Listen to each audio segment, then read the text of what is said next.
నువ్వు ఎంతగా అభిమానించినా, ఎంతగా ప్రేమించినా, ఎంతగా కేర్ చూపించినా కొంతమంది దృష్టిలో నువ్వు ఎప్పుడూ పరాయివాడివే. మీరు సంతోషంగా ఉండాలని కోరుకుంటే సంతోషంగానే ఉంటారు.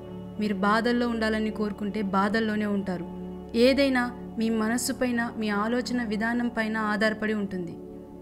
ఈ రోజుల్లో దాదాపు అందరూ అవసరానికి నిన్ను వాడుకునే వాళ్ళే. వాళ్ళ అవసరం ఉన్నప్పుడే మాట్లాడతారు. అవసరం ఉంటేనే ఎక్కడా లేని ప్రేమను చూపిస్తారు. అవసరం ఉన్నప్పుడు ఒకలా, అవసరం తీరాక మరోలా మారడం కేవలం మనిషికే సాధ్యం. భయం లేని రోజే స్వేచ్ఛగా విహరించగలం. జరిగేది ఎలాగైనా జరుగుతుంది. జరగనిది ఎంత ప్రయత్నించినా జరగదు. అందుకే భయాన్ని భయపెట్టేలా బ్రతుకుదాం. చావు కంటే కూడా భయపడడం అనేది అతిపెద్ద చావు. బ్రతకడం గొప్ప కాదు, భయం అనేది లేకుండా బ్రతకడం అసలైన గొప్ప. రోజులు మారుతున్నాయి, సంవత్సరాలు గడుస్తున్నా కాలం ఎప్పుడు నేర్పించే పాఠం ఒక్కటే: జీవితంలో ఎవరూ శాశ్వతం కాదని. ఎదుటివారు మీ గురించి కావాలని మాట్లాడే చెడు మీ పాదాలకు అంటే దుమ్ము లాంటిది. దులుపుకోవాలి తప్ప నుదుటన రాసుకోకూడదు. ఈ సొసైటీలో మార్పు ఎందుకు రాదు అంటే, పేదవారికి ధైర్యం లేక, మధ్యతరగతి వారికి టైం లేక, ఉన్నవారికి అవసరం లేక. కలవడానికి, విడిపోవడానికి చూపించే తొందర, అర్థం చేసుకోవడానికి, దగ్గరవడానికి చూపిస్తే ప్రతి రిలేషన్ అందంగానే ఉంటుంది. లైఫ్ నిజాయితీ పరులను ఏడిపిస్తుంది, నిందలు వేసేవారిని నవ్విస్తుంది, మాటకి కట్టుబడి ఉండేవారిని అవమానిస్తుంది, మాటలు మార్చేవారిని గౌరవిస్తుంది. గెలిచినవాడు గాడిద గురించి చెప్పినా గొప్పగానే ఉంటుంది, ఓడినవాడు భగవద్గీత గురించి చెప్పినా చెత్తగానే ఉంటుంది. అందుకే నువ్వేమైనా మాట్లాడాలి అనుకుంటే గెలిచి మాట్లాడు. ఆత్మవిశ్వాసంతో కృషి చేస్తే వ్యక్తి ఎక్కలేని ఎత్తులు లేవు, అందుకోలేని శిఖరాలు లేవు. కడుపు కాలిన రోజు అన్నం విలువ తెలుస్తుంది. కష్టాలు వచ్చిన రోజు లైఫ్ విలువ తెలుస్తుంది. రిలేషన్ తెగిన రోజు బంధుత్వాల విలువ తెలుస్తుంది. లైఫ్లో ఎవరికి ఎక్కువ దగ్గర అవ్వద్దు. దగ్గర అయ్యి బాధపడడం కన్నా మన లిమిట్స్లో మనం ఉండడం మంచిది. దేవుడు ఆలస్యం చేసినా మంచి చేస్తాడు. ఆలస్యం వెనుక అద్భుతాలు జరుగుతాయి. ఓపికతో ఎదురుచూడు. కొన్ని బాధలు ఎలా ఉంటాయి అంటే, ఎవరికీ చెప్పుకోలేం, ఎవరి ముందు బాధపడలేం, ఒంటరిగా ఏడవడం ఒక్కటే చేయగలం. మీ లైఫ్ మీకు విలువైనది. మీ తోటివారు మీకు విలువ ఇవ్వడం లేదని మీరు ఎప్పుడూ బాధపడకండి. కాలమే అన్నిటికీ సమాధానం చెప్తుంది. నాకు అంతా తెలుసు అని ఎప్పుడూ అనుకోకండి. నాకు ఏమీ తెలియదని కూడా ఎప్పుడూ అనుకోకండి. నాకు కొంత మాత్రమే తెలుసు అని అనుకోండి. అప్పుడే లైఫ్లో ఏదైనా సాధించగలరు.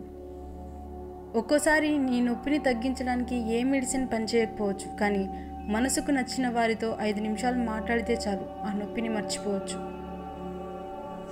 లైఫ్లో ఈ 3 విషయాలు గుర్తుపెట్టుకోండి. మీ మీద నమ్మకం లేని వారికి సంజాయిషి చెప్పాల్సిన అవసరం లేదు. మీకు గౌరవం లేని చోట ఉండాల్సిన అవసరం లేదు. మీ కన్నీళ్లకు విలువ ఇవ్వని వారి కోసం అసలు బాధపడాల్సిన అవసరమే లేదు. ప్రేమ ఎక్కువ ఉన్న వాళ్ళకే కోపం కూడా ఎక్కువగా ఉంటుంది. అర్థం చేసుకుంటే ఆ రిలేషన్ ఎప్పటికీ నిలిచి ఉంటుంది. అలిసే వరకు ఆడితే అది ఆట, గెలిచే వరకు చేస్తే అది యుద్ధం, చచ్చేంత వరకు బ్రతికితే అది లైఫ్, చచ్చినా కూడా బ్రతికితే అది మంచితనం.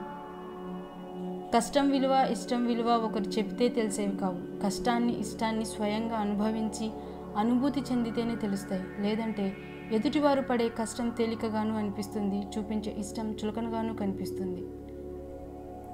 ఈ సొసైటీలో బ్రతకాలి అంటే మంచితనం, మొండితనం మనుషుల మీద చూపించాలి, మొండితనం పరిస్థితుల మీద చూపించాలి. నలతపడని కళ్ళు ఉండవు, కలత చెందని మనస్సు ఉండదు. కళ్ళు ఏడ్చిన ప్రతిసారి మనసు బాధపడాలని లేదు, కానీ మనసు బాధపడిన ప్రతిసారి కళ్ళు ఏడుస్తాయి. సహాయం అవసరమైన చోట సానుభూతి కాదు నువ్వు చూపించాల్సింది, వీలైతే సహాయం చేయడమే నీ విధి. అబద్ధాన్ని ఆరాధించే ఈ రోజుల్లో నిజాన్ని నిరూపించడం అంత తేలికేం కాదు. ఒకవేళ నిరూపించినా ఆ నిజాన్ని అందరూ అంగీకరించలేరు. మిమ్మల్ని ప్రేమించిన వాళ్ళు మీపై కోపాన్ని చూపిస్తే దాన్ని మీరు ప్రేమతో తగ్గించాలి. అంతేకాని ద్వేషాన్ని పెంచుకుంటే దూరం అయ్యేది ఒక మనిషి కాదు, లైఫ్ కూడా. కష్టం అందరికీ శత్రువే, కానీ ఆ కష్టాన్ని కూడా ఇష్టంతో స్వీకరిస్తే సుఖమై నిన్ను ప్రేమిస్తుంది. అబద్ధం దర్జాగా బ్రతికి ఏదో ఒకనాడు చస్తుంది. నిజం రోజూ చస్తూ ఏదో ఒకరోజు బ్రతికి భవిష్యత్తుకి చరిత్రగా మారి నిత్యం బ్రతుకుతుంది. సముద్రం అందరికీ ఒకటే, కానీ ఈత వచ్చిన వాడికి ముత్యాలు దొరుకుతాయి, వల వేయడం వచ్చిన వాడికి చేపలు దొరుకుతాయి. నిలబడి చూసిన వాడికి కాళ్ళు మాత్రమే తడుస్తాయి. లైఫ్ కూడా అంతే. అందరికీ ఒకటే లైఫ్, కాకపోతే మన ప్రయత్న బలం ఎంత ఉంటే అంత. పుస్తకాలు జ్ఞానాన్ని మాత్రమే ఇస్తాయి, ఆ జ్ఞానాన్ని ఎలా వాడాలి అన్న వివేకాన్ని మనకే వదిలేస్తాయి. మనసు ఎప్పుడు కాలంతో పోటీ పడుతుంది, కనిపించినవన్నీ తనకే కావాలని. కానీ కాలం మాత్రం నిర్ణయిస్తుంది ఎవరికి ఏది సొంతం చేయాలో, ఎప్పుడు దేన్ని అంతం చేయాలో. కాలి మెట్టే, తాలిబొట్టు, నుదుటన బొట్టు, ఈ మూడింటి కోసం మూడు ముళ్ళ బంధాన్ని వేసుకుని కన్న వాళ్ళను కాదనుకొని పరిచయం లేని వ్యక్తితో ప్రయాణాన్ని మొదలుపెట్టావు. దూరం ఎంత తెలీదు, తీరం ఎలా చేరాలో తెలీదు. ప్రతి ఇంట్లోనూ వినిపించే అమ్మ మాటలు అన్నం తిని పడుకో, అన్నం తిని వెళ్ళు, అన్నం తిని చదువుకో, అన్నం తిని పని చేసుకో. కానీ మనలో ఎంతమంది అమ్మా అన్నం తిన్నావా అని ఎన్నిసార్లు అడిగి ఉంటామో. తన ఆకలి కన్నా మన ఆకలి అమ్మకు బాగా తెలుసు. అది అమ్మ గొప్పతనం. గొడవ జరిగితే కానీ బయటపడవు. అసలు ఎవరి మనసులో ఏముందో, చూడటానికి ఏముందో అందరూ నవ్వుతూ పలకరించే వాళ్ళే. అవసరం ఒకరిది అయితే అవకాశం ఇంకొకరిది. ఆ కోపంలోనే మనిషి అసలు వ్యక్తిత్వం బయటపడుతుంది. కోపంలోనే మనసులో ఉన్న నిజమైన భావాలు బయటపడతాయి. మనం ఏదైనా మౌనంగా భరించినంతకాలం మనం మంచి వాళ్ళమే.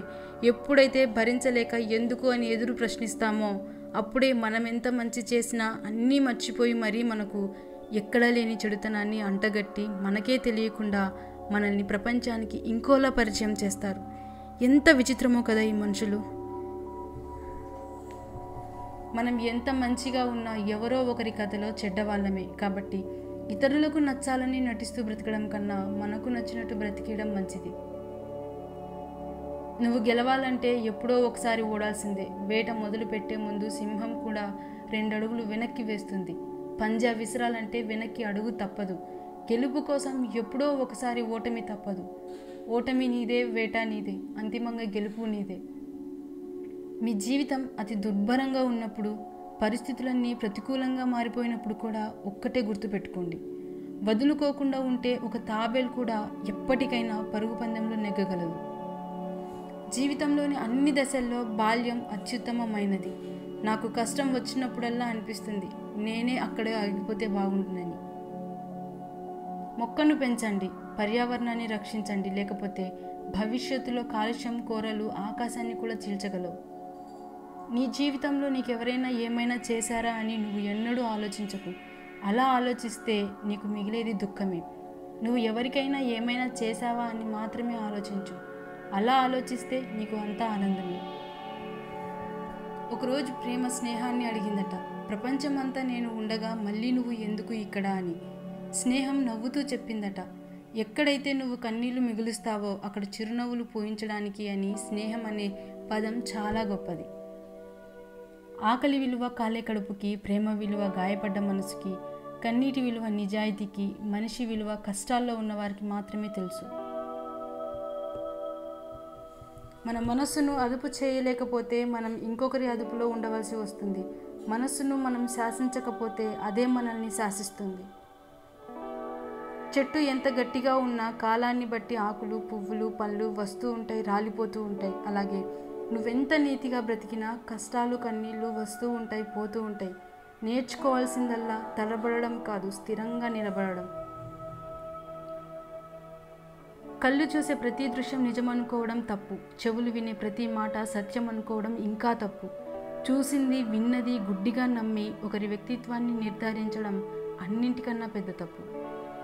గొడుగు వర్షాన్ని ఆపలేకపోవచ్చు, కానీ వర్షంలో తడిసిపోకుండా రక్షణ ఇస్తుంది. అలాగే ఆత్మవిశ్వాసం విజయాన్ని తెచ్చిపెట్టకపోవచ్చు, అన్నీ విజయపదంలో ఎదురయ్యే అవరోధాలను అధిగమించగల శక్తిని ఇస్తుంది. ప్రతి రాయి తనలో ఒక శిల్పిని దాచుకుని ఉంటుంది. సుత్తితో బద్దలు కొడితే శిల్పం రాదు, ఉలితో చెక్కాలి. అలాగే ప్రతి మనిషిలోనూ ఒక శక్తి ఉంటుంది. బ్రహ్మాండం బద్దలు కొట్టేద్దామన్న ఊహల్లో బ్రతికితే విజయం రాదు. కష్టం అనే ఉలితో పట్టుదలగా చెక్కితేనే శిల్పం బయటపడుతుంది. ఆ తపన లేని మనిషి రాయిలానే బ్రతుకుతాడు. నలుగురు ఏమనుకుంటారో అన్న భావనతో బ్రతకకండి. ఉన్న 4 రోజులైనా మీకు నచ్చినట్లు బ్రతకండి.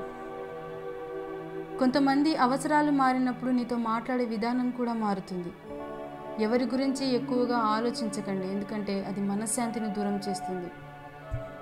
పరిగెత్తాలి అని అనుకుంటే తరుముకుంటూ పరిగెత్తండి. నిలబడాలి అని అనుకుంటే ఎదిరించి నిలబడండి. మీరు మాట్లాడే భాష మీరు చదివిన పుస్తకాలను తెలియజేస్తుంది. మనిషి జీవితం అనేది ఓ ప్రయోగశాల లాంటిది. ఎన్ని ప్రయోగాలు చేస్తే జీవితం అంత కొత్తగా అందంగా కనిపిస్తుంది. మీకు కష్టం అంటే ఏంటో తెలిసినప్పుడే బాధ్యత అంటే ఏంటో కూడా మీకు తెలుస్తుంది.